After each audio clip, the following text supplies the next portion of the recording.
Yeah. So first, food and colored drinks are not allowed inside the museum except for water. And then running, pushing, and shouting not allowed inside. Again, running, pushing, shouting not allowed inside the museum. All of our exhibits are interactive, kindly handle them with care so that our future guests can also enjoy them. And then please keep your personal belongings such as your cell phone, IDs, wallets, tumblers, bags, as the Mines Museum will not be held liable for any loss or damaged items. And then the Mines Museum is all about science and we have 5 galleries inside. So first is the universe, Earth, life, atom, and then technology at the second floor. So we also have 2 theaters. One is the spatial located at the universe gallery, and then the second one is the Lincoln Art Lab located at the Earth gallery.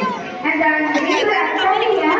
and 11 a.m. we also have live science demo at the science demo area near the big chocolate bar. And then here we have our Hey, two set of that's my friends, mom Nara here. and Sanbot. My mom is And they going have here. prepared Oh! a performance for all of us.